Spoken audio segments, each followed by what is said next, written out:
warahmatullahi wabarakatuh. Hai, ketemu lagi dengan Bu Tatira dan Usep. Kali ini kita akan bercerita tentang Timun Mas dari Jawa Tengah. Timun Mas? Iya Usep. Jadi pada zaman dulu ada Mbok Srini yang ditinggal suaminya dan dia merasa kesepian. Dia selalu berdoa untuk meminta anak pada Allah.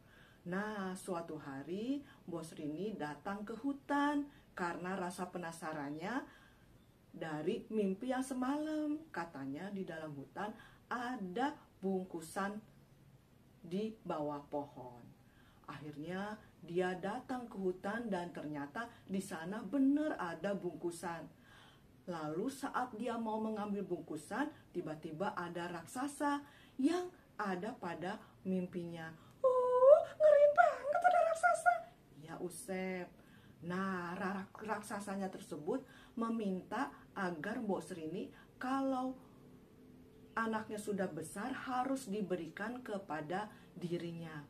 Mbok Srini nggak ngerti, tapi yang penting dia mau mengambil bungkusan tersebut karena rasa penasarannya.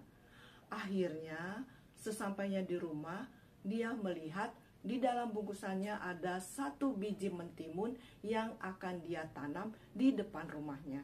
Biji mentimun? Iya Usep. Biji mentimun itu sama Mbok Srini itu dirawat begitu teliti sampai akhirnya berbuah. Dan buahnya sangat besar Usep.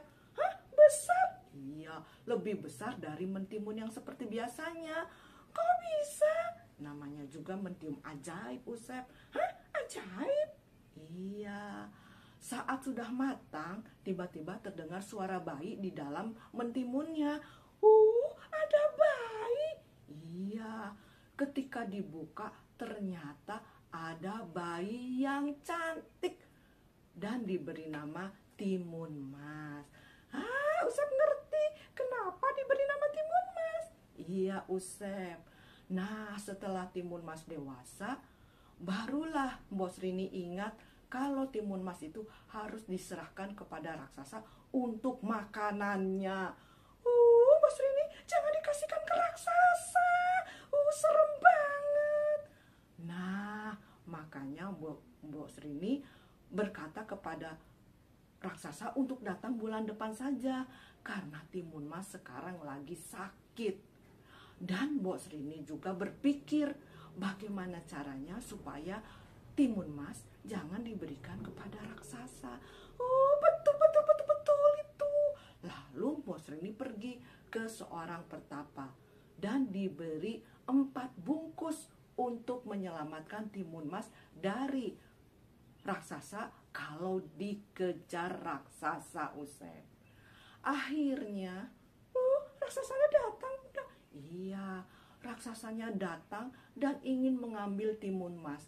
Tapi Timun Mas lari bersama 4 bungkus yang sudah diberikan oleh pertapa kepada Mbok Srini.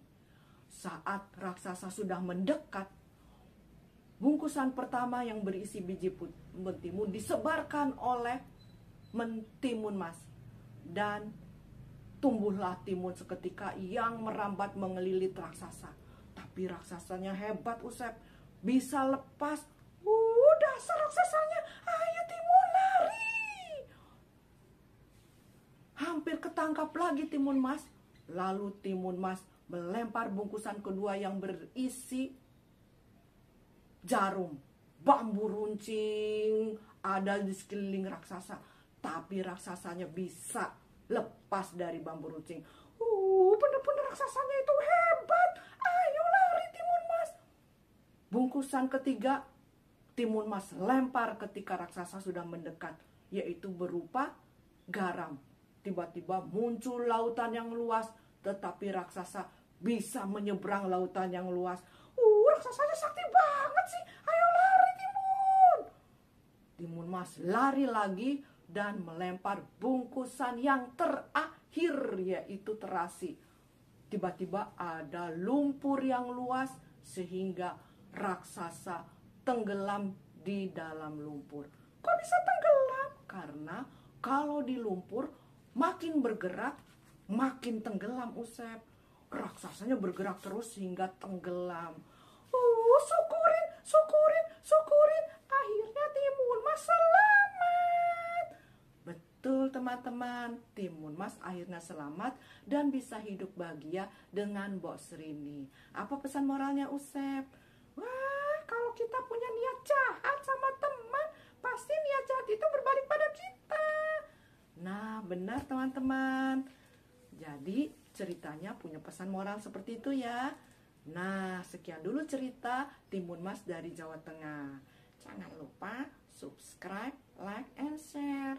Sampai jumpa lagi. Dadah.